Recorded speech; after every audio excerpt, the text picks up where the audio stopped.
April 13-ന് ശേഷം ഉംറ തീർത്ഥാടകർക്ക് സൗദിയിലേക്ക് പ്രവേശനം അനുവദിക്കില്ല എന്ന് സിവിൽ ഏവിയേഷൻ അതോറിറ്റി വ്യക്തമാക്കി. ഏപ്രിൽ 28-ന് മുൻപ് എല്ലാ ഉംറ തീർത്ഥാടകരും സൗദി വിട്ട് പുറത്തു പോകേണ്ടി വരും. എന്നാൽ ഹജ്ജ് കർമ്മങ്ങൾ അവസാനിച്ചാലുടൻ ദുൽഹജ്ജ് 14 മുതൽ തന്നെ ഉംറ തീർത്ഥാടകർക്ക് സൗദിയിലേക്ക് പ്രവേശനം അനുവദിക്കുമെന്നും ഗാക്ക വിമാന കമ്പനികൾക്ക് അയച്ച സർക്കുലറിൽ വിശദീകരിക്കുന്നു. എല്ലാ വർഷവും ഹജ്ജ് കർമ്മങ്ങൾ അവസാനിച്ചാലുടൻ ദുൽഹജ്ജ് 14 മുതൽ തന്നെ ഉംറ വിസക്കാർക്ക് സൗദിയിലേക്ക് പ്രവേശനം അനുവദിക്കും. ഷവ്വാൽ 15 വരെ ഇത് തുടരും.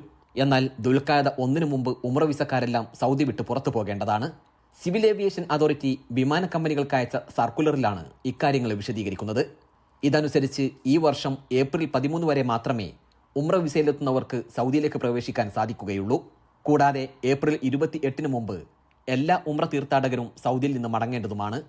ഉംറ വിസക്ക് സാധാരണയായി ലഭിക്കുന്ന 90 ദിവസം കാലാവധി അവസാനം വരുന്നവർക്ക് ലഭിക്കില്ല. ഹജ്ജ് തീർത്ഥാടകരെത്തുന്നതിന് മുമ്പായി ഉംറ തീർത്ഥാടകരും സന്ദർശക വിസക്കാരും സൗദിയിൽ നിന്ന് പുറത്തു പോകേണ്ടി വരും വിധമാണ് പുതിയ ക്രമീകരണങ്ങൾ. പുതിയ സന്ദർശക വിസയിലെത്തുന്നവരെ ഏപ്രിൽ 13 വരെ മാത്രം തങ്ങാൻ അനുവദിക്കും വിധമാണ് വിസകൾ സ്റ്റാമ്പ് ചെയ്യുന്നത്.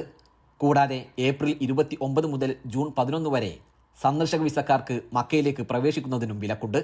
അതിനാൽ നിലവിൽ മക്കയിൽ ഫാമിലി വിസിറ്റ് വിസയിൽ കഴിയുന്നവർ വിസ കാലാവധിയുണ്ടെങ്കിലും ഏപ്രിൽ 29-ന് മുമ്പ് മക്ക വിട്ട് പുറത്തു പോകേണ്ടി വരും. Gafoor Kondotty, media 1, Jeddah.